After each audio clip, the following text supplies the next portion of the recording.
So my talk will be about more stuff you can still improve in Postgres, and even often it's not too much code changes. You just need to find what's missing, what's wrong, and then try to improve it. My name is Hannu Krosing. I have been with Postgres since before it had SQL. I already did some test runs.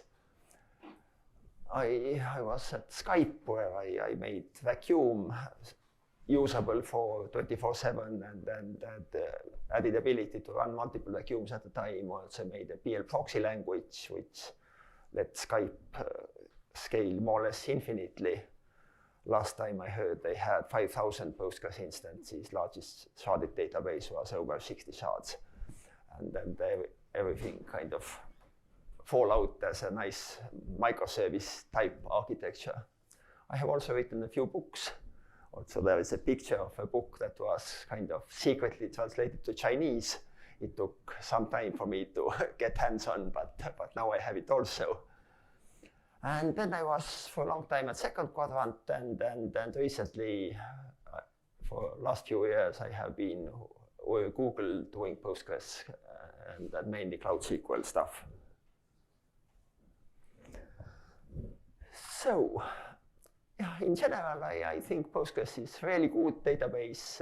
Also, when you want to change something, it's really not easy to understand, but it's, let's say, somewhat straightforward. You go and look at README files and then find out what to do. And also, it is something the code becomes more and more beautiful over time instead of some other places where I have seen the opposite happen. And today I will present 4 different types of things where you can improve Postgres. First is adding some missing syntax. The other is adding some more options, usually controlled by flags. And then if you see that some specific corner case starts behaving badly, usually if it feels that it shouldn't do that, there is a reason why it behaves badly, so you can figure out what should be changed. So for first, use of functionality, I really like if programming systems are what I call orthogonal, which means that different parts behave the same way.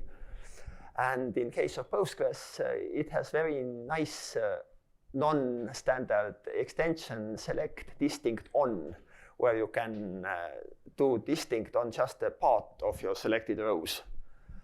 And next I will describe a case where I would very much like to have this also in case of union, specifically in case of recursive unions.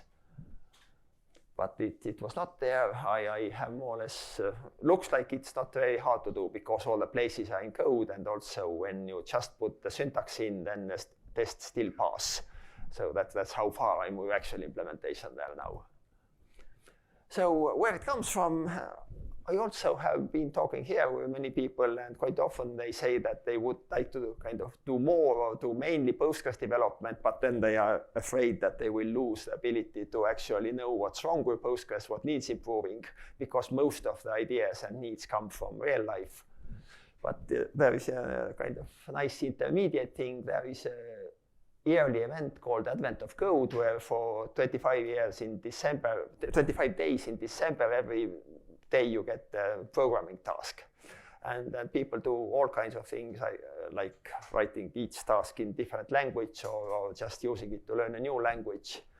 I have been trying to do it for the last few years using Postgres, and specifically not using PGSQL, but really translating the problems into set arithmetic and then set operations and then run it. And yeah, and almost always, because they are kind of general programming tasks, not search specific or data processing specific, then quite often you find things that are missing.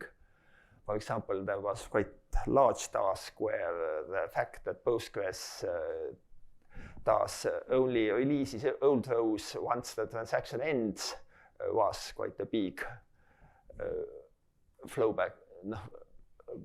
pushback, and also the one I'm going to talk today is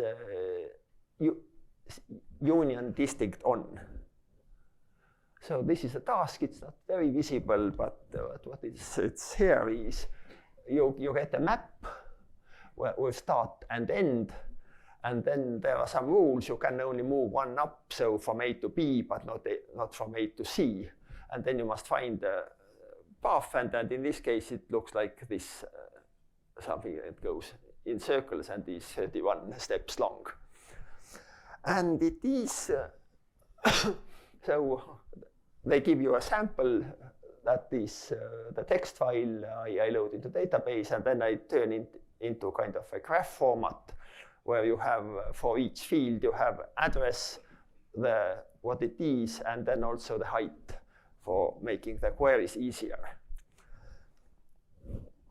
And it's actually, you can write a recursive query that first selects the start and then goes and adds 4 adjacent addresses if the height is less or equal to your height plus 1.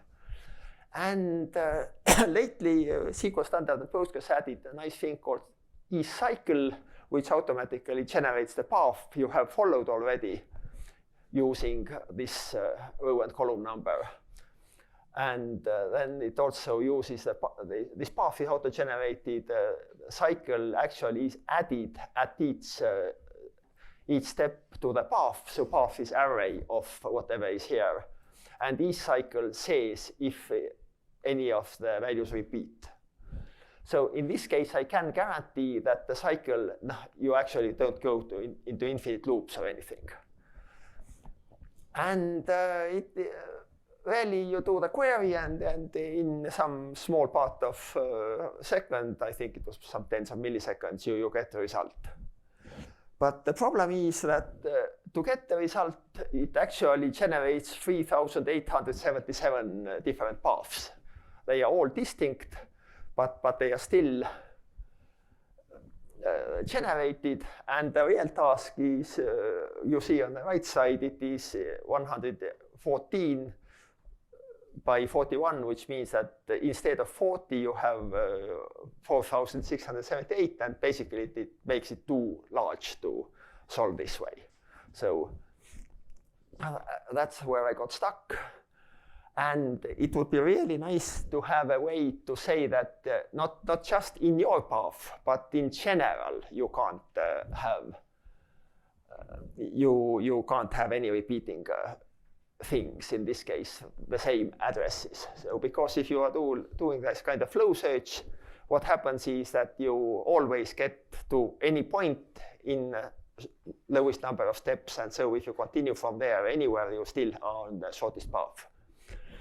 And in that case, you actually would get the total number of all path steps would be whatever the number is. And then this would make it, this board also solvable in milliseconds. Unfortunately, this is not there. And also, I think our implementation is a little wrong, because this not eCycle actually looks at the first part, not the result. So you get lots of paths where the first and the last address are the same. So I don't know how if we are misused this, or maybe I should use some qualifier here. I haven't gone in depth there, but basically, and yeah, anyway, it wouldn't help me, because what I need is actually a way to have a generic thing. And union is, you can do union all, or you can do just union. Just union by definition is union distinct, but unfortunately it's distinct over all fields. And I can actually solve it using union distinct, or leaving out distinct, just union, but then I still don't know how long the path was, because in this case the path is not collected to be distinct, and then I just know that yes, there was a path, because I can't put anything else in the distinct one. And when you look at the code, then there is actually a place which either leaves the all in, which means that it doesn't do any any union, any distinct things, or it does things distinct on all fields. And then most likely it's really easy to just put this place to get the union, the distinct on RC, and then have that hash table on the two ones. I started doing it, but then I got real life kicked in. So I know that you can change the grammar and then the test still pass. I found the place, but then I run out of time. I hope to have some time in later this summer, but let's see if it's true. And also it's possible to actually write say PL Python function that you use in your where clause that keeps this global list or global set of visited paths. That also works, and that way you can actually achieve partially this goal. So that was about union distinct.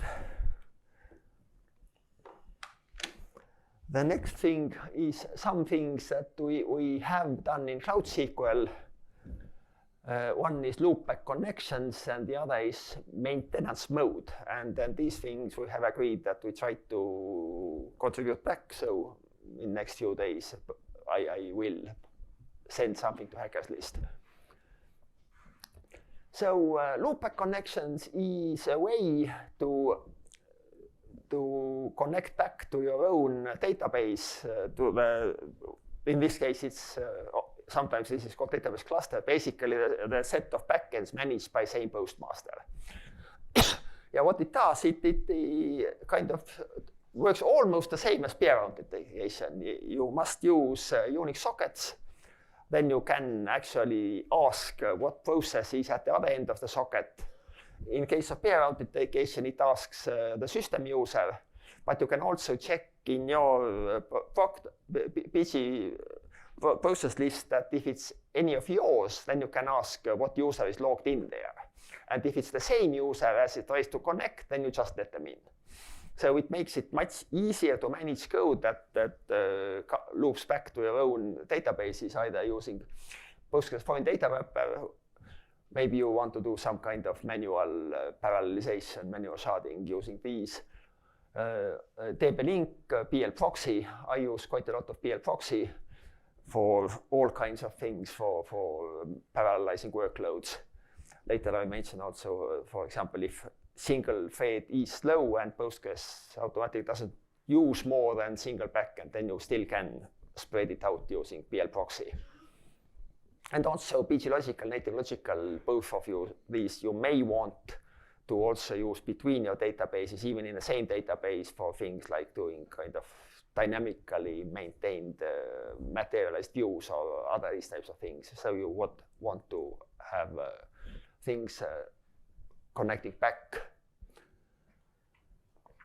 And yeah, that's basically it. Code-wise, the minimal sample was, I think, less than 10 lines. But actually, we have flags and checks, and also when contributing, I need to write documents and tests, so it will be more. And but again, it is actually quite small effort to do it, and this hopefully also means that it's small effort to review it, and maybe we can get it in. And the other thing, kind of again, somewhat small,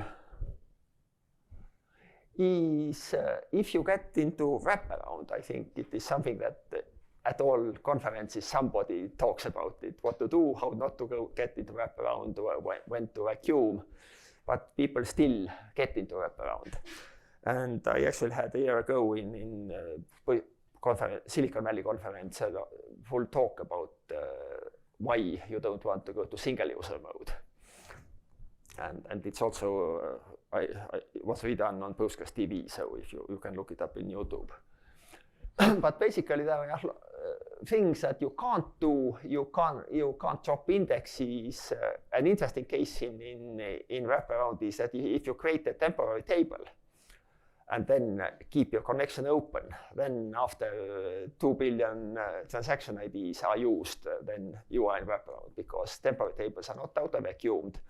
And then the only way to get out of it is to go to single user mode, which is really annoying. So this is, and you even can't manually vacuum it. In newer versions, you can do vacuum anyway, and most of the time you get out of the system, but it's really hard to do manual vacuum on temp tables. It just, I think it just ignores when you try it. And you also must connect very many times to actually get to the right PG temp schema to get to the temp tables. And why you don't want to be in single user mode, there's no monitoring. You have no idea when your vacuum process will finish. There's no parallelism. Newer versions of vacuum are quite good at parallelizing, and anyway you can have multiple vacuums running at the same time. So it will take much more time to run it in there. There's also no checkpoints and no wall rotation, so you need really lot of space, and also if something crashes, then you need to start from beginning. And also if you have replica set up, then these also need to catch up after you go back to the normal mode. And to make sure that customers really don't need to go to single user mode, we added flag enable maintenance mode, which basically just lets you go into this safety halfway through. So Postgres stops giving out new transaction IDs when there is 1 million left. So this flag allows 500,000 more. Usually you need only a few tens, but just to be sure. And one interesting thing I discovered lately is that I think in Postgres 15, this 1 million limit was raised to 3 million. I have a small script that uses function and unlock tables and PGBench, so I can consume about 1 million transaction IDs per second. And I was watching, and then it stopped consuming and went to wraparound 2 seconds earlier. So I went in and tried to figure out what's happening, and I actually didn't understand why they moved from 1 million to 3 million, but somebody thought that it's safe. So in this case, I guess it should still give 500,000 more. You don't need to give ever more. And in case of CloudSQL, it also throttles so that people wouldn't just set it and then run a production workload until they hit it again, and then the only way to get out is to call support, which nobody wants. And again, code-wise, it's quite small. Wherever the other things are checked, like when to warn and when to not give out, there they will just add one more. And in case of CloudSQL, you also get, as part of the error message, you get a link to documentation that tells you what to do now. So we added that also. And the third one I want to talk about is Toast. Toast mostly works very well, and it is a quite nice way to optimize many workloads.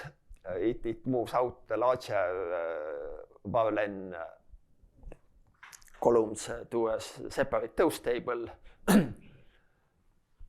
And also it's currently the only way to kind of get more or less automatic compression for fields. In latest versions, you even can use LZ4 in addition to PG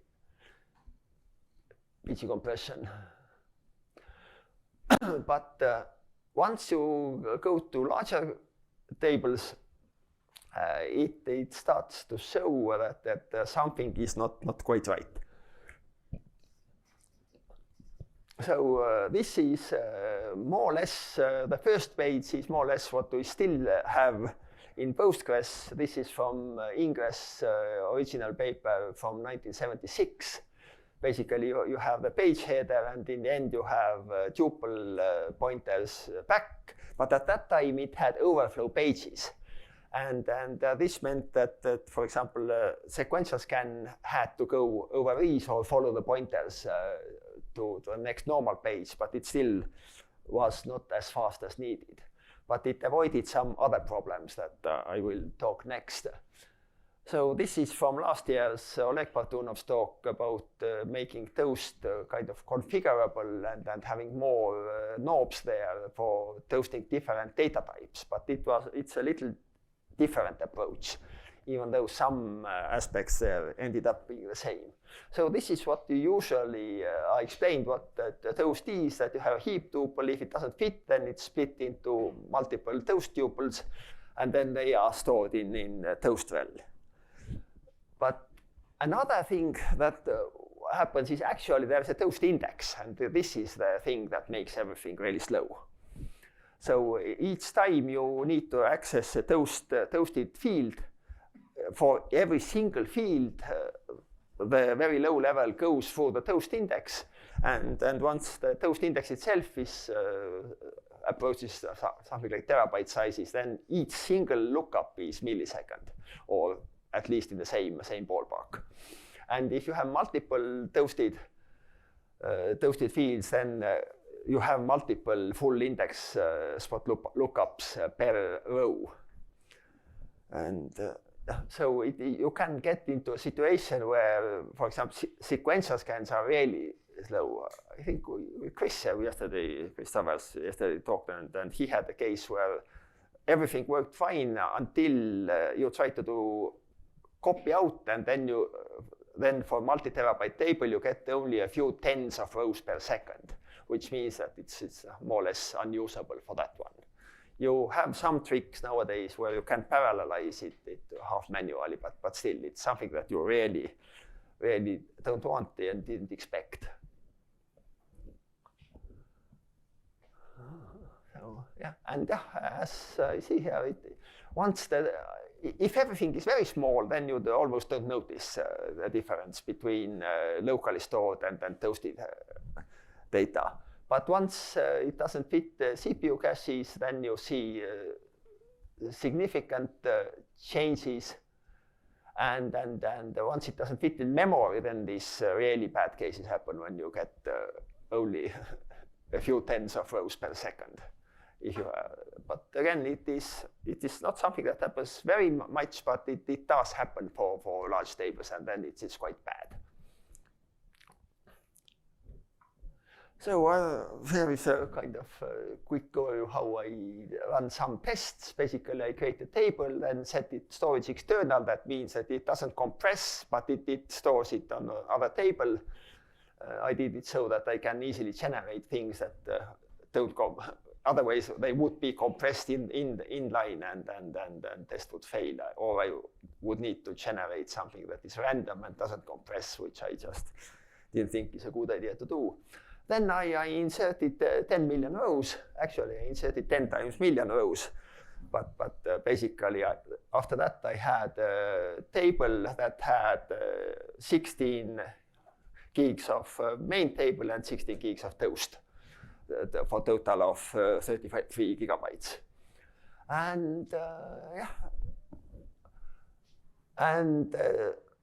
this is the table, and then for testing direct access, I also made a tuple ID table, basically tuple ID mapping, where I extracted from the toast side some info, and then generated a second table. So one is all text, the other has the tuple IDs pointing into the toast. And this I did because they're all uniform. I know that the first two ones are always the one that are toasted. So for testing, it is okay. And then I generated from this map and the original table, I then filled it with toast IDs and toasted text. Yeah, and these are the queries I run. The first one gets inline data. The second one gets toasted data. The third one gets the data from the toast table using the tuple ID here. But it also converts it kind of manually into text, which I needed to check that I got everything right, and actually to compare that original and the view are the same. So that's why I needed that one. And then the fourth query is the same, but it avoids the conversion, because this is what actually happens internally. The conversion function allocates a new chunk and copies, even though it doesn't change anything, but it is much slower, as we see. And here are the results. So the first query, and the parallelism is kind of two-part thing, because it's done by setting max parallel workers per gather. And if I set it to 0, then I have one parallelism because it's set to so that also the main one participates. And what you get is with one query, the previous thing that just sums the lengths runs in 19 seconds. On the toasted table, it runs in 36 seconds. If it does a direct lookup, but does a conversion, it runs a little faster than toasted. But if it avoids the conversion, then it's more or less runs at the same speed as getting it from the original. So it is not always true, but at least in the cases where it's in memory or mostly in memory, you get kind of almost no degradation if you use direct tuple IDs instead of following the sometimes quite large index. So, and it's quite uniform with all parallelism lemmas, because this thing, it was run on a machine where everything is in memory. So in memory, you get significant slowdown already at this, let's go back. Already, if your toast index is just half a gig, this is happens when you have 10 million rows with 2 toasted fields, then you get half gig toast index.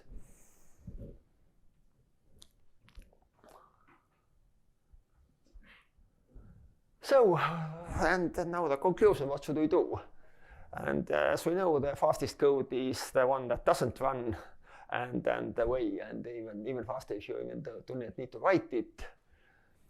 And what we should do, we should, instead of using the scheme where we have void and chunk number, we should actually store the chunks first, remember the tuple IDs, and use them directly. So if you have a single chunk toast, that is something that you quite often have, then you can just store it somewhere in your toast pointer. Toast pointer currently is quite big, it's 18 bytes. It stores all kinds of info, including compressed and non-compressed sizes, and a few flags. So it's definitely going to storing even a few of tuple IDs. Tuple IDs are 6 bytes. So they are page number 4 bytes and the tuple ID 2 bytes. So even there you could have 3 tuple IDs if you used everything, but you probably can't use everything. But at least for single chunk things, you can store it directly. For larger ones, you probably should just collect an array or something, and at some point when you even can't use it. And also an array you should still store on the toast side, so that all the benefits of toasting still are there. Your main table is small, and when you don't need toast, then you can just scan it fast. And for larger ones, we could do all kinds of things, having skip lists in toast, but the main thing is to have most cases not needing to chase pointers. And why we can do it is because I have never seen that actually there is any updates on toast side tables. You always, when you update the toast node, you will get a new one that goes into a new place. So there is no, even though we have optimization where substring can follow the toast index and get the path out of it if the data is not compressed. There is no way to use it for updating in middle of long string. So this is something that we, I think in many cases it's people are ready to even accept a small amount of bloat if instead of 20 rows a second they can get a few tens of thousands. So it is very seldom that you actually need to do any kind of compression or change. And if it is needed, it still can be done. It's just a code that will look at the main table and then change where it is moved. So it is not something that is not doable. Yep, and that's all I wanted to talk about. So looks like I was faster than I expected. Any questions?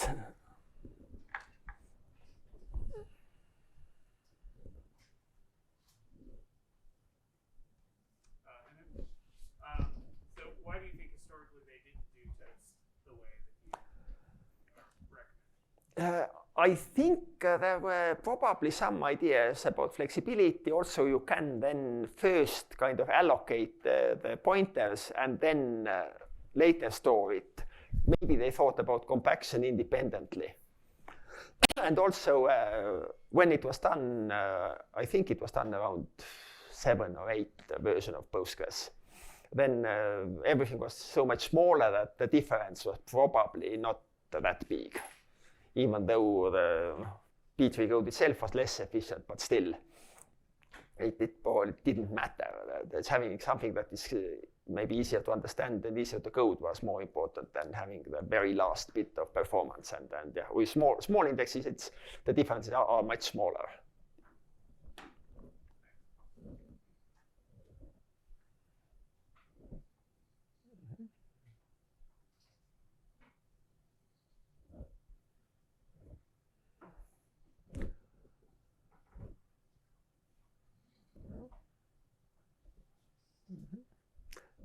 So, yep. Can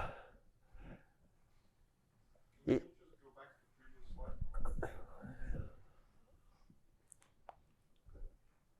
No, one, this one here. Yeah.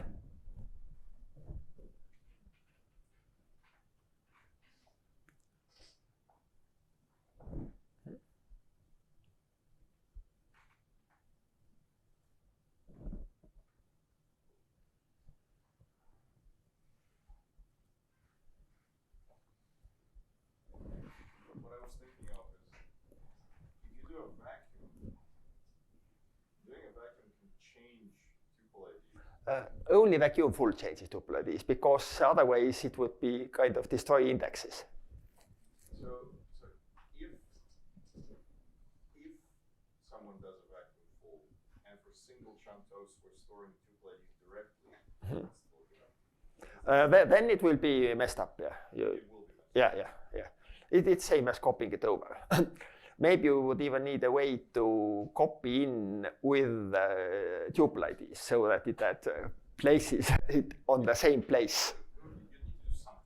Yeah. But also currently how copy works, we actually are looking, I had a talk about making copy pluggable in Berlin conference, and kind of as half hobby project, we're trying to do something about it. And one thing what we looked at is splitting for toasted tables to copying out the toast and main table separately. And there we also got something like 7 times difference in speeds. So it is really kind of looks good, even with the current thing where you have this tuple oid and tuple chunk number. But there, I think they were called chunkoid and chunk number.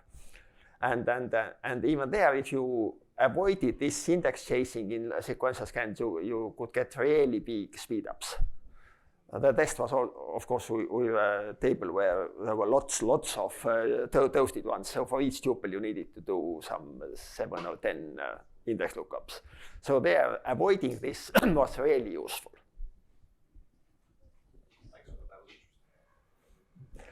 And when this kind of came up, why I remembered it, I had helped, I think Dmitry Fontaine was doing some 15 years ago, they helped to partition one large table into multiple partition tables. And at that time, we didn't have this with clause where you could return, so with delete, returning star, insert. And instead, you had to select a set of IDs and then use these to delete and insert. And for this terabyte size table, what happened was that the single lookup for deleting took about a millisecond and the incoming was much more. So there was no way to actually move data away to partition. And then we had to do quite a lot of kind of testing to move to using tuple IDs. Tuple IDs already worked then for single lookups, but you couldn't do where in list of tuple IDs. But what worked was where equals any and array. That did the correct thing. Also in my tests, that may be interesting, to actually get these ones work correctly, I had to disable hash join and merge join because for some reason Postgres thought that it is faster, but actually it was something like 10, 20 times slower. So, but for some reason it decided that it needs to do merge join on tuple IDs. And then this happened on both 14 and 15. I don't know how 16 will behave in this case. It's, again, probably should report it somewhere to check, because it's not even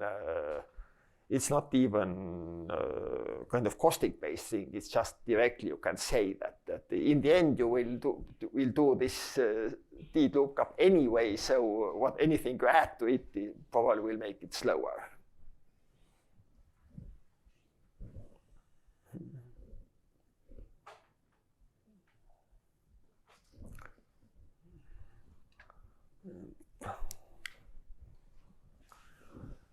So, any other questions, comments? Yes?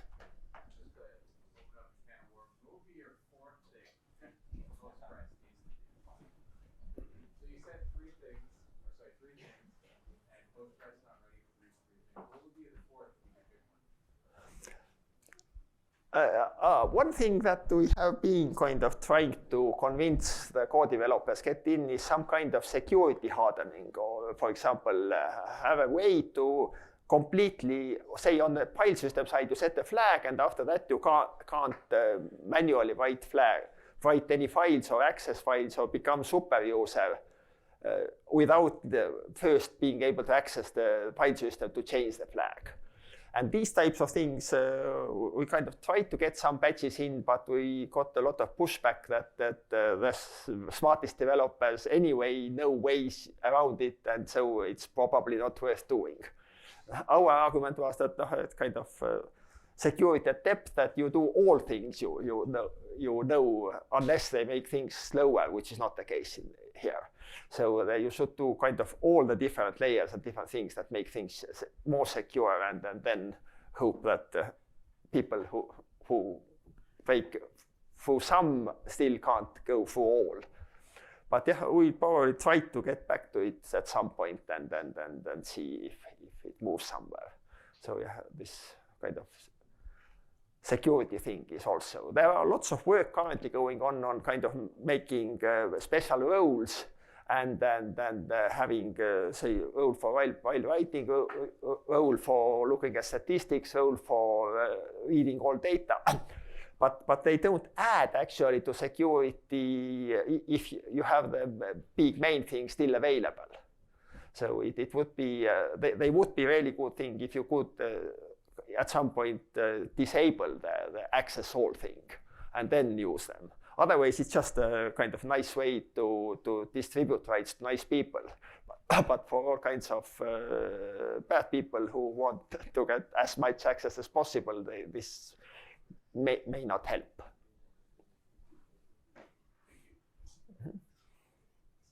But yeah, if anybody has any other parts, I would also be very interested where you think there are.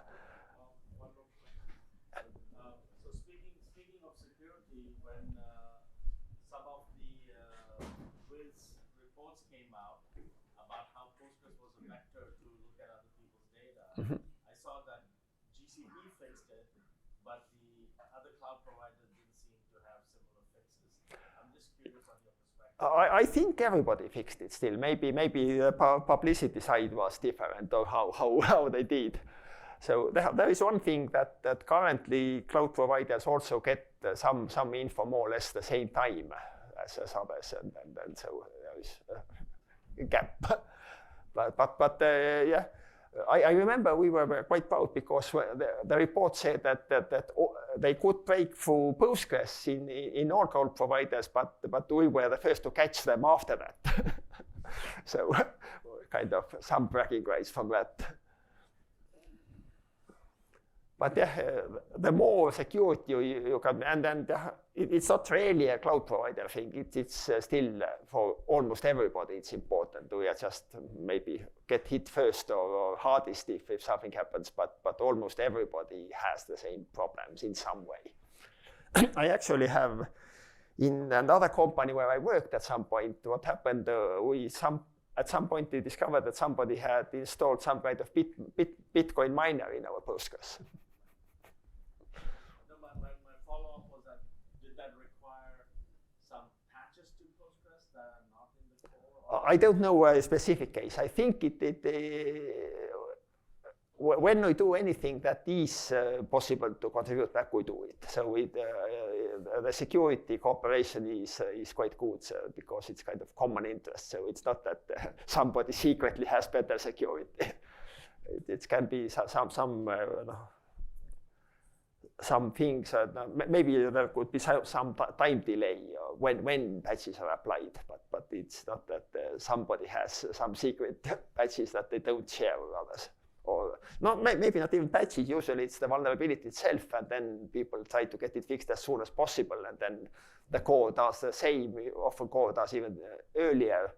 So and then it kind of converges, and then that part will be secure again.